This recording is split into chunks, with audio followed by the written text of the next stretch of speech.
In the name of Allah, the Merciful, the Beneficent. Now with today's main headlines. ILO says 27.6 million people worldwide are exploited in forced labour. London gears up to host Muslim Film Festival for Islamic films. In partnership with Imam Hussein charity, Misbah al-Hussein Foundation continues its humanitarian programs. In Afghanistan, nearly 30% of children to face crisis levels of hunger in 2024.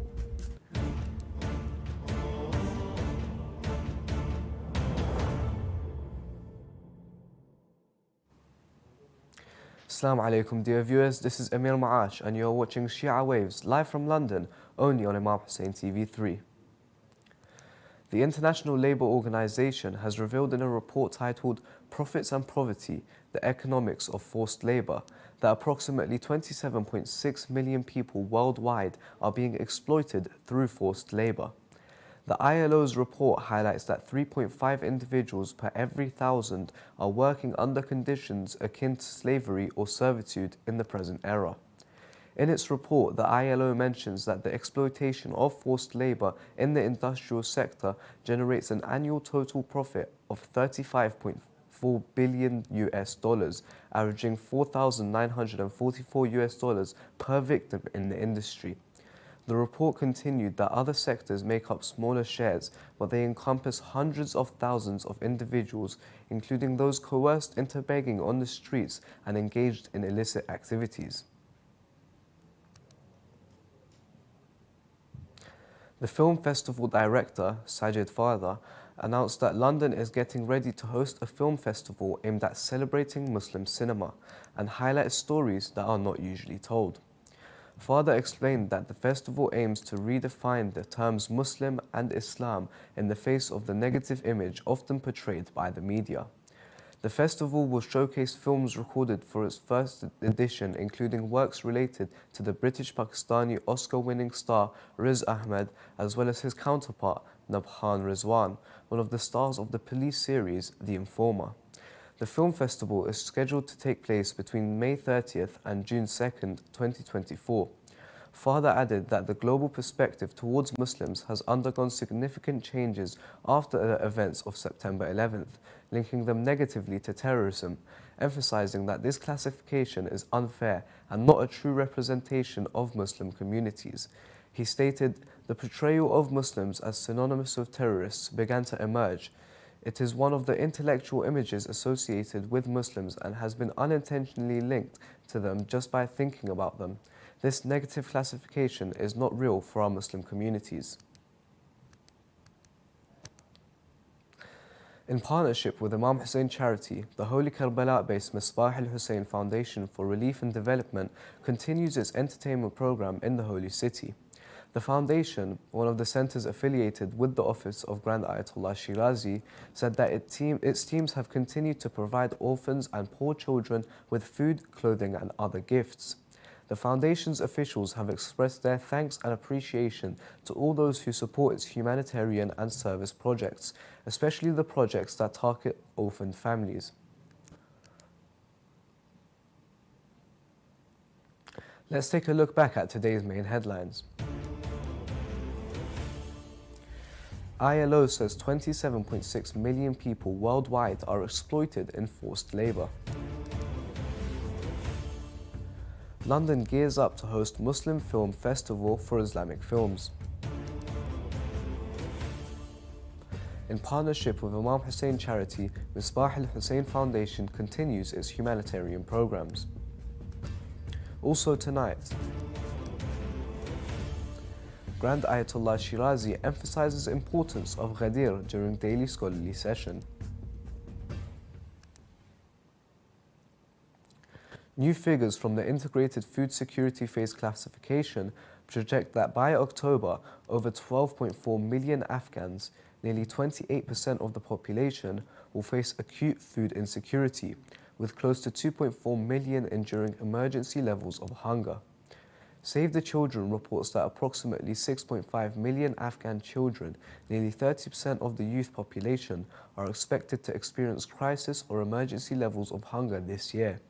This crisis has been exacerbated by the impacts of devastating floods, prolonged drought, and the return of over 1.4 million Afghan refugees from neighboring countries. Estimated 2.9 million Afghan children under 5 are projected to suffer from acute malnutrition in 2024. Save the Children's country director Arshad Malik warns without increased international support, there is a danger that this trend could reverse. With nearly half the Afghan population requiring assistance, urgent action is needed to prevent further devastation among the nation's children.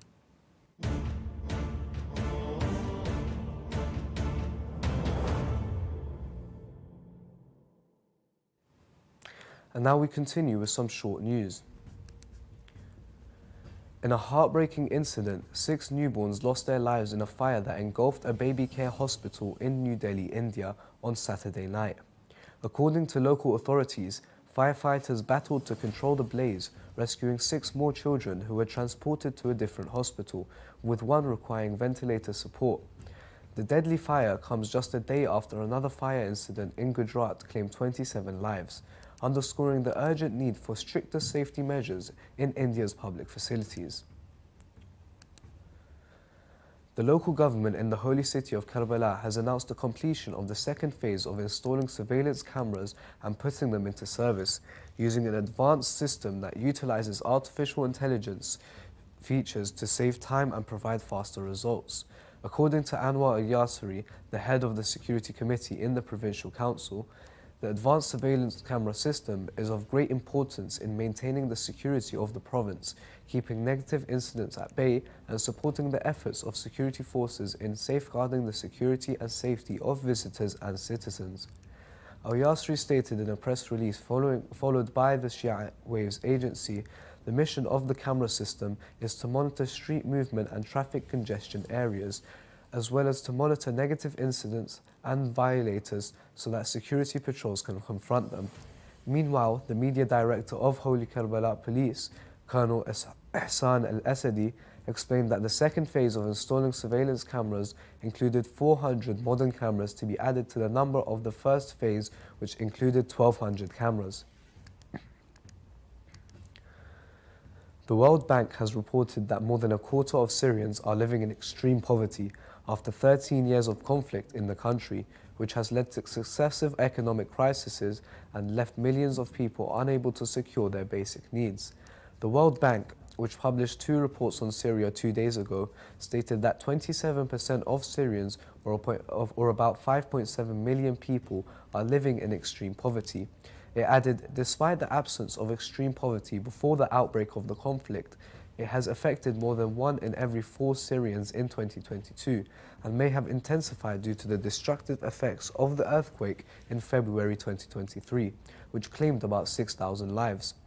Previous estimates by the United Nations indicated that 2 million Syrians were living in extreme poverty after a decade of war, while the majority of Syrians are struggling below the poverty line. Artificial intelligence is revolutionizing the world, and its economic impact is undoubtedly significant. AI has automated many tasks in the field of writing, computing, data analysis, graphics, displacing some jobs but creating new ones. According to the global management consulting McKinsey, AI will create up to 800 million new jobs globally by 2030. AI's potential for growth is undeniable.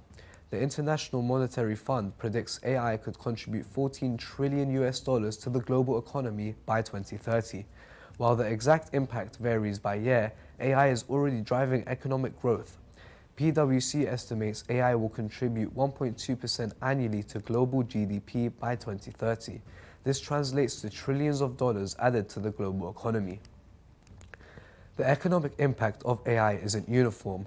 North America and China are expected to witness the most significant effects, with estimates suggesting AI could boost their GDP by 14.5% and 26% respectively by 2030. The famous Kazan Museum in Tatarstan, a republic in the east-central part of European Russia, embraces an extensive historical collection of handwritten manuscripts and Holy Qur'ans. One of its most distinguished exhibits is an exquisitely written Qur'an, so finely crafted that it requires a magnifying glass to be read. This extraordinary piece adds a unique dimension to the museum's appeal, drawing visitors from around the world. The museum's collection is further enriched by valuable archaeological pieces from the private collection of renowned archaeologist and historian Andrei Likachev. Additionally, it features a unique ethnographic collection, ancient coins, priceless printed books and literary works from the archives of prominent figures in Tatar culture.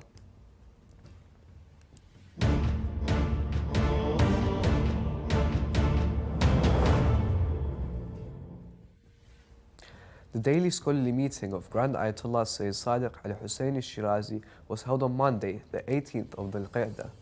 Explaining the concept of reviving Ghadir, Grand Ayatollah Shirazi said, "Revival of Ghadir means dignifying Ghadir and holding it in honor, which entails holding happy gatherings and doing all kinds of activities that bring this event into focus.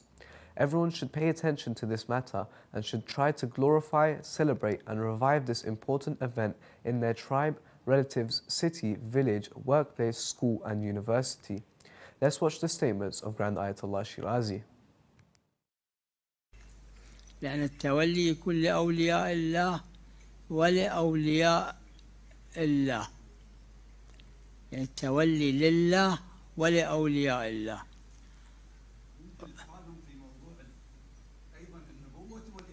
اي بلي نعم ولهذا من شؤون الإمامة والنبوة التولي والتبري كلاهما، جعلاهما في فروع الدين. هذا مو بالآية والرواية واردة، وإنما جماعة جعلوهما لتعليم الأطفال.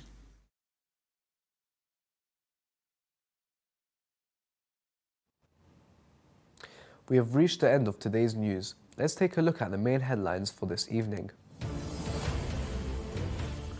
ILO says 27.6 million people worldwide are exploited in forced labour.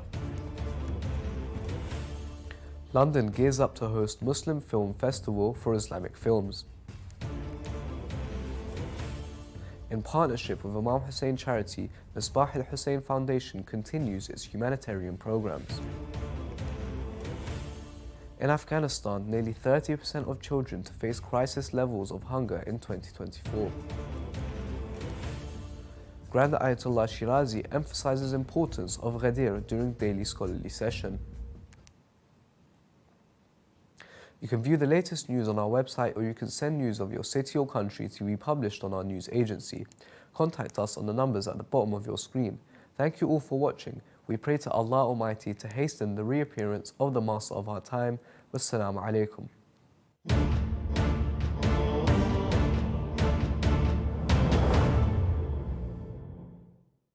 Imam Mahdi, may Allah hasten his reappearance, told the following parable to Allama Bahr al-Ulum. One day a king and his men went hunting. Chasing a prey, the king